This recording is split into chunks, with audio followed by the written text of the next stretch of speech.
Doc Loves the Kids, a local Kitsap County nonprofit organization established in 2015, whose mission is to provide activities, programs, and community support for at-risk youth. They put the U in community. Doc Loves the Kids.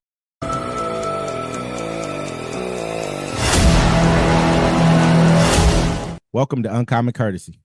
We give you the courtesy of conversation. That's uncommonly spoke of. I'm D-Mac. I'm Wesley.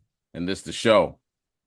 Don't forget to like, listen, subscribe. Thanks everybody that showed up to our live stream for the VP presidential debate. Also catch us every Sunday, 1 p.m. Pacific time. That's when we have our recap of the week and we discuss things.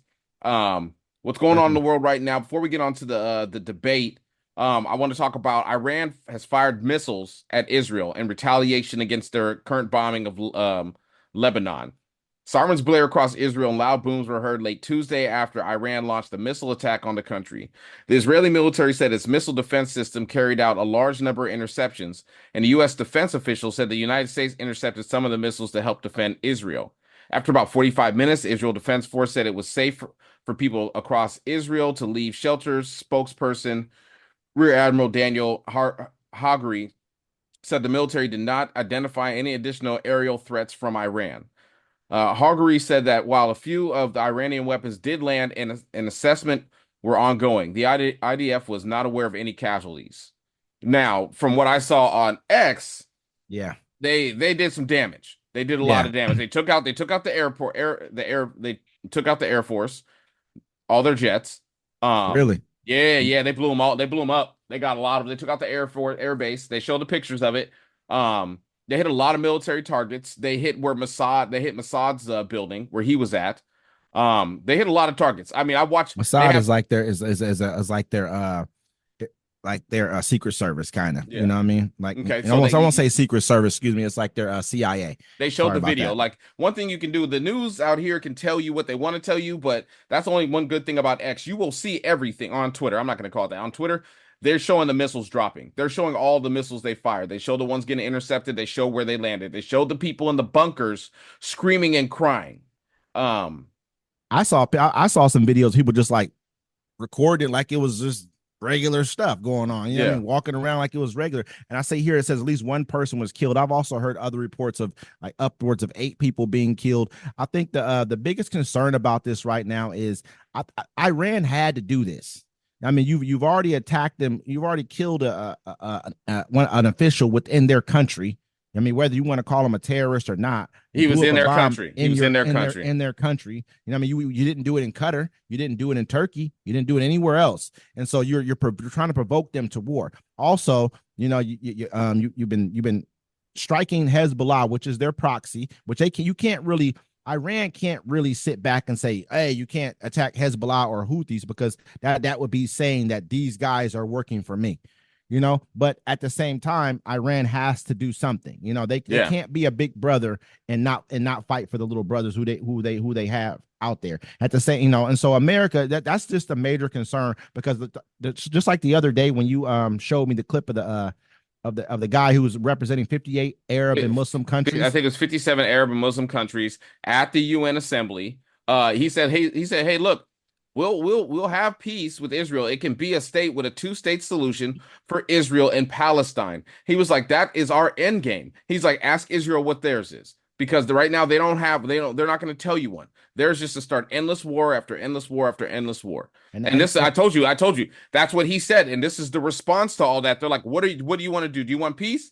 They didn't say nothing. So they're like, all right, so you want war. Let's do it. Let's do it. Iran really doesn't want an all-out war with Israel because it's gonna be regime change. That's what Israel is looking for. I think that they're trying to get it all wrapped up and done. Someone's told them, hey, you need to get this wrapped up and done either before the election or before the new administration comes into power, because this isn't what's going to be going on after this, because they basically paid for this to be able to do what they're doing. People think that Israel is just, oh, we're going to do what we want. But in reality, they came in under the cloud of our presidential election, not just the presidential election, but the house being elected, everybody running for office right now. And they just like they went out and they took out what was his name? Cori Bush, and then the other guy over in New York. They spent all that money. And the gentleman in Oregon, yeah. And so people when you're running for president, you need House members, you need senators to be able to even have an administration, to be able to even govern. You need these people. So and actually and running for president, you're going to need them too, because they give a lot of money. If they gave $25 million, I forget the guy's name, over in New York, for a primary, to beat him in a primary. They gave $15 million to beat Cori Bush over in St. Louis in a primary. Imagine what they're going to give for the general. They don't have to give as much for the general for those people, because they know the Democrats going to win that district, so they don't have to give as much. But you spent a lot of money to make sure you're getting pro-Israeli people in office. And so I think that they've done a lot of what they're doing just under the cloud of our presidential election. I think after it's done, it's like, okay, you know what, man, we can't have any more of this. Period.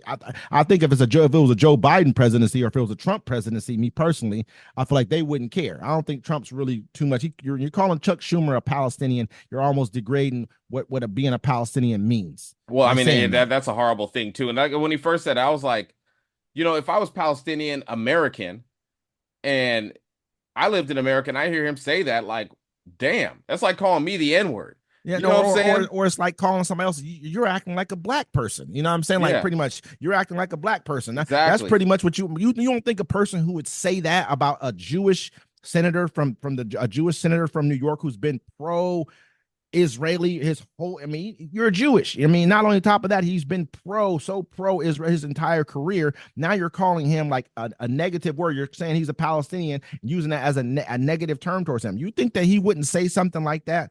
Yeah. About you? You know what I mean? Like, it's like when I'm around people and they're talking about another race of people, and I'm like, man, you know what? If I know you're going to talk about them, what do you think you're going to talk about me when I leave? What are you going to say about me when I turn my back? And so, yeah, this has been, I think they told them they're supposed to be 240 missiles shot, ballistic missiles shot in all. I mean, in a total. I'm like, how do you know how many missiles are going to be shot? They knew before they even ran down. So somebody must have told them, hey, we're going to shoot about, just like the last time, they were like, we're going to shoot about 180 missiles at you guys. You figure out how to blow them up if you can. They don't really want the problem with Israel, because they understand that Israel, their army's like 5 times as big as Israel. It's way bigger than Israel. But Israel has the U.S. on their back. So that's the whole thing. Man, the entire West, I mean, but especially us, funding them, giving them weapons, doing whatever. And they understand that if this goes into an all-out war, which Israel wants it to, I mean, you blow up the Iranian consulate in Syria. You've done everything you could to say, I mean, this is not proven. This is not fact. It's just my opinion. And that's not to say it's true, just an opinion of mine. I believe they killed the president of Iran. Me personally, if you look at, I don't believe in coincidence, man. Look at the context of everything that's going on. You know what I mean? You right after he spoke with the UN Council, as soon as Netanyahu left off the stage, after everyone walked out on him, pretty much most people, 80% of the crowd walked out on him. He gave the order, and they killed him. I think his name Nasrallah or something like that. He was the Hezbollah leader. That's not an accident for you knowing where he was. You knew where you knew where to get to the. And they got him quick too. Real quick. You knew where to get to Hayani. You knew where to get to the second in command of Hezbollah. Like the next morning, you basically killed him. I mean, come on, man. You kill the Iranian president, defense minister, that's not an accident. They're not going into a cloud and dying. Something happened, man. Somebody on that plane either blew up the plane. Something happened, man. And Iran just can't say anything about it. They can't come out and say, hey, you did this, because then their country's going to say either you guys can't fight back. So why should we listen to you? It could have been an explosive device, like other people were saying. You know what I'm saying? But a pager. Could have been a pager. Also, we just live streamed the presidential vice presidential debate. So Senior Wesley, how did you feel about the tone of the debate? I mean, to me, I felt like this was like an old school debate. This was taking us back to like 2012, where where we have civility again in debates. We're not calling each other Little Marco or just making up weird names and making it a funny thing, like it's a joke to be president of the United States. Like I don't ever want to go and feel like the president of the United States, I can go have a beer with you. You know what I mean? Like, don't get me wrong. I do. I want you to be down to earth, but I want you to be intelligent. I want you to have intelligence. I want you to be able to, be sharp, understand the, what's going on. I think these two did a great job today of actually being able to look vice presidential or even presidential. I think they both did a great job. I really feel like JD Vance one up to 51-49. Like I said before, JD Vance pulled that one out. I I feel like mean, he won. yeah, I think JD Vance had a good one. The sad thing about that is though, you know who's gonna start talking right after it, and it's gonna JD Vance made he's gonna make Donald Trump look crazy because JD Vance is so well spoken, so informed, so on topic that when Donald Trump goes out there, you're gonna be like, there is an old ass man. This was their plan from the beginning. I mean, like I say, the Heritage Foundation. I can't, like I say, I can't right now remember the billionaire guy who has his back, who's the one who put JD Vance in the game. This was their whole entire plan, is to get him, because JD Vance used to hate Trump. They used to say the worst possible, all the worst things about Trump before this. And then all of a sudden Trump won, and they saw like the type of fervor that he got from his crowds. There was nobody. He was like a rock star, and as a politician. I mean, that's what Trump has become, a rock star of the Republican. He didn't even have to. I mean, as much as they say that Kamala Harris didn't run for her, didn't have a primary. Trump didn't even go to any of the debates. He didn't do anything at all, and he still won. You know what I mean? Like, so I'm not going to compare the two because it's not a comparison. She's nowhere near as popular as Donald Trump or has that type of following as Donald Trump. But I do feel like they try to attach him to that following. I don't think that he's very good in that following. I think that following is not something that is natural for him. No, see, JD Vance he's like an old school Republican. He talks smooth, he talks good. Tim Walz was good too. They were both good. It was nice and civil, No, and that's what I liked absolutely. about it. But it's just like, now the people that are running for president have to speak. Kamala's going to keep the same thing that JD Vance is saying, and Trump is actually just getting a little more belligerent. He called for a purge the other day. He had a whole thing where they just had a section of him just rambling on.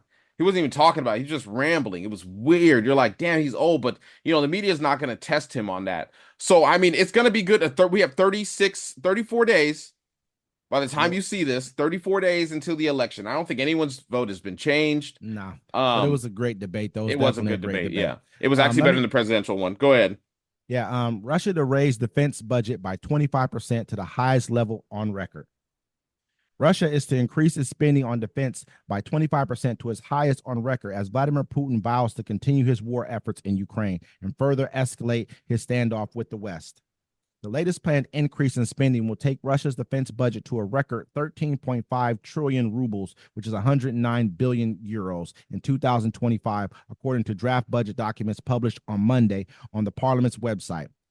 That is about 3 trillion rubles more than was set aside for defense this year, which was the previous record. Taken together, spending on defense and security will account for about 40% of Russia's total government spending, or 41.5 trillion rubles in 2025. The 2025 budget suggests Putin has embraced what economists has dubbed military Keynesianism, marked by a significant rise in military spending, which was fueled the war in Ukraine, spurred a consumer spending boom, and driven up inflation. Right now, I feel like, they saying that if Russia was to pull themselves out of this war, they're going to go through an economic spiral because their whole economy is based around war right now. They don't have a regular economy like we do right now. It's all war based. Everyone's in the war effort right now. But what people don't really understand is you have to go look at some of these outward projections of population. Right now, Russia's probably top 6 or 7, maybe 8, somewhere around there in the world. In the next 50 years, 50 years, they're going to fall under 100. They're at like 142 million people. By the year 2100, I know it sounds like forever for right now, but they're going to go under 100 million people. We got to start looking. This is why they're fighting now. He's like, it's over for us. I have to take back my former territories in order to be able to save Russia. Because Russia, they own the most. They have the largest land mass is run by Russia. They got all the Siberia, but they can't hold it. They don't have the troops to hold it, and they have a declining population. So they got to kind of take back some of these old territories. And this is why I'm like, it's good for us to fight them now, break them now. But we don't have to fight them directly ourselves.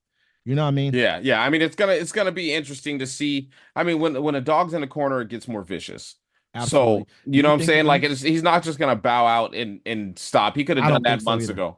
He knows this. He knows this is it for his country. He knows this is pretty much it's either do or die for us right now. And Putin seems kind of like the person. He's kind of like a Donald Trump. He's like, if I'm going down, taking everybody with me. You saw they've been intercepting Russian jets over Alaska. No, absolutely. I mean, that's a lot of posturing, but I'm more worried about right now, like, because if we give them the okay to fire our missiles, our long range missiles into Russia, and I think that the UK just kind of gave the thumbs up under. I've heard that.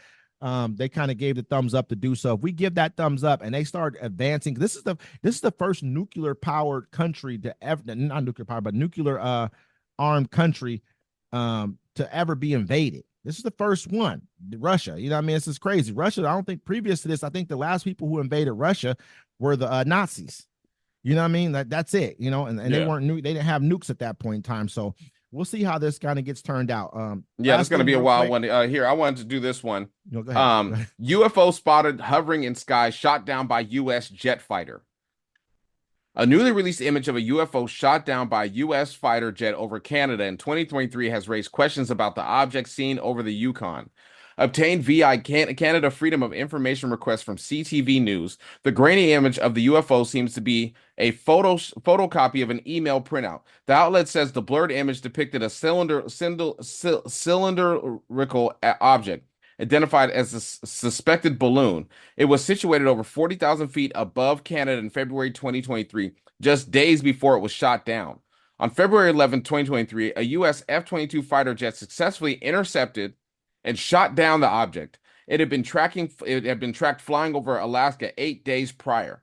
Officials in U.S. and Canada resumed tracking the UFO as it entered Canada airspace. This prompted Prime Minister Justin Trudeau to authorize its destruction. Shortly after 4:50 p.m., an American pilot destroyed the target using an AIM-9X missile. Now, this happened. I remember it was over Michigan. They made it a no-fly zone, and they said they shot something down, but they did not talk about what they shot down. And everyone was like, it was a UFO, and they have the picture of the UFO. Okay, it wasn't. They shot down a real UFO last year, and we were so busy. And whatever we was doing, the story kind of went, they said it and then they got rid of it. But think about this, folks. There was a UFO and they shot it down.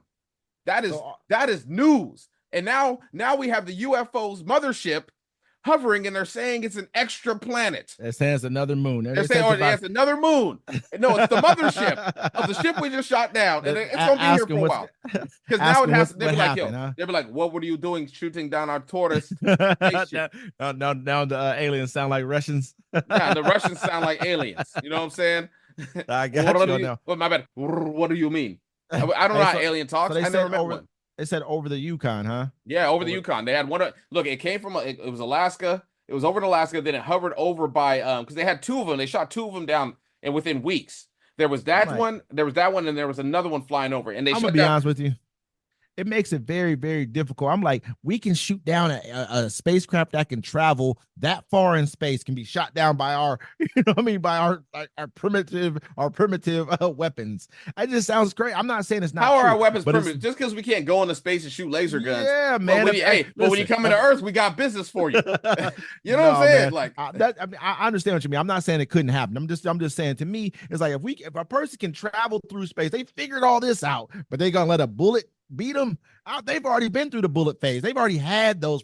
How you know? They could have been like on one of those Christian missions, but alien style. We came to bring the word of boop, listen, no, they know about us down here. They already heard about. they heard about the. I always joke. I see aliens fly past Earth and lock their doors. They're like, oh no. Hey, they know all about us though. Where's the ship? Where's the aliens? Because you shot it down. They went to recover it. They're just letting pieces. I remember this last year. I was like, damn, they shot down an alien ship. And everyone was like, what's that got to do with the rent? Gas is $5.50. I don't care about no damn aliens. It's because they flooded the news channel with so much like misinformation about stuff that people just gloss it over because you haven't heard anything about it. You know what I mean? You hear about it. Oh, we did this. Because a UFO just means unidentified flying object. We don't. That could be anything. You know what I mean? Like it could be. It was an alien ship, my brother. No. I'm not disagreeing with it that it was. They just try to make it out. Hey, we shot down an alien ship or UFO. They don't say an alien. They should have said an alien ship. That's what they should have said. People are like, what the hell is that? But they don't want to tell us this in real life. I'm surprised they even told us that this happened. One of the pilots must have said something. I want to know where the pilots were who did it. One of them's probably gone. Whoever told, he's out of here. Because I mean, why would they tell us that we shot down It two was Russia UFOs? that gave us the information. Was Russia it released the photo and stuff. Yeah. really? Was it them who shot him down? No. Russia had It was reported it. The that Canadian, we that excuse that me, the Canadian government was ready to unveil the photo of the Yukon UFO after declassifying it and granting public access. However, they ultimately decided to hold off on its release. Per the outlet, Canada Military wrote on February 15, 2023, attaches an image approved to be released. We're looking at getting a better one to send to you. And they sent that picture. It was Canada. They waited to do it. They would have done it right then and there. Like I'm telling you, they shot down a UFO ship. This is crazy. I Hella believe it. crazy. What's I the believe last? it. What's the last one you got, sir? No, I mean, that's pretty much about it right there. I just wanted to talk about the longshoreman strike that we're having right now, just kind of bring that up a little bit and kind of stay on point with that, because in all honesty, that it holds a lot more a potential for dangers to our economy than what we know. Dock workers Yes. may have the negotiating advantage in their strike against U.S. ports. The 45,000 dock workers who went on strike Tuesday for the first time in decades at 36 U.S. ports from Maine to Texas may wield the upper hand in their standoff with port operators over wages and the use of automation. Organized labor enjoys rising public support and has had a string of recent victories in other industries. In addition to the backing of pro-union administration of President Joe Biden, the dock workers' negotiating stand is likely further strengthened by the nation's supply chain of goods being under pressure in the aftermath of Hurricane Helen, which has coincided with the peak shipping season for holiday goods. The union also pointed to shipping companies' record profits, which have come in part because of shortages resulting from the pandemic, and to more generous contract that West Coast dock workers achieved last year. The longshoremen's workloads have also increased, and the effects of inflation have eroded their pay in recent years. And so, like I was saying, this is why they're asking for more money. But they right now, like with the hurricane that just happened, I mean, they're talking about billions of dollars in damage that caused. We saw like the damage from that. It looked crazy. You know what I mean? When I looked at those towns, man, they show before and after picture of those towns. I was like, Jesus, man, it looked like it don't look like America. They're You know what I gone. mean? Yeah, they're At gone. all. I mean, it totally washed away everything. And so this does give them, I mean, like you said, it's peak season. What's coming up? You got Halloween, Thanksgiving, Christmas. Say this shit went through the end of the year. Well, they're saying, look, the ports affected by the strike handle 3.8 million metric tons of bananas each year, or 75% of the nation's supply. According to America's Farm Bureau Federation, Jason Miller, professor of supply chain management at Michigan State University, identified other perishable items at risk, including dates, figs, pineapples, avocados, and more than 80% of fruit juices. Let's see. Crazy. Yeah, there's supposed to be more. They're saying your holiday shopping is going to be done, or your holiday shop is going to be late. They're saying that it's going to affect liquor sales. Everything, man. Everything. Think about it. Yeah. Think about it. You can't go. Some of the liquor is going to be missing. That's like in Pirates of the Caribbean when they're throwing shit all over the boat, and they're like, "We're not light enough. Throw out the rum." And everyone stopped. Was like, let's throw some people out. Yeah, they were like, "You can go." Yeah. But I mean, that's the whole entire East Coast, all down South Florida, all that, all through Texas, man. I mean, you can't. There's no way that the only thing that could really happen is that they could have to bring it to the West Coast. Bring most of it and put it on the West Coast. What's going to happen is trucking rates are going to go through the fucking roof. I'm going to be honest with you. Truckers are going to be super happy because there's going to be a lot more work in a certain part of the, but you got to go to California. And what's in California? The emissions rules that a lot of trucks don't abide by. You know what I mean? A lot of them don't want to deal with those emissions rules they got going on in California. And that's why California freight is so cheap a lot of times, bringing stuff out of California or sometimes even going into California, just depending upon. And so, I mean, I want to see how this thing plays out. I think this is pretty big. They try to utilize this a little bit in the debate as well, talking about the longshoreman strike, but I think that this has to be paid attention to. Again, the government does have a card it could play. They could go and say, hey, you guys have to go back to the go back to the negotiating table for 80 days and force both of them back to the negotiating table and force people back to work. They could do that, but Joe Biden has decided not to. He wants to let them kind of negotiate this thing on their own. So we'll see how this plays out. Yeah, we're gonna see how it goes, man, because it can get bad real quick. I mean, actually, it'll take about 2 weeks. Let 2 weeks hit, and then you're gonna be like, well, what's this missing off the shelf? Why is this not coming in? Why aren't my stuff from Temu coming in? And then it's gonna start hitting. I'm telling people, like I was telling people at work, I let them know. I was like, hey, this happened. You know what I'm saying? We may not be affected by it as much because we live on the West Coast, but the East Coast, y'all are gonna feel that. You're gonna feel that for real. And we're gonna keep you updated as it keeps going. You know what I'm saying? Uncommon Courtesy, catch us 1 p.m. every Sunday. Every Sunday. Pacific time. Live show. Where you're more invited. We want to hear everybody, hear what you got to say. We ain't here to judge. We're just here to listen. All right. We're going to see y'all next time.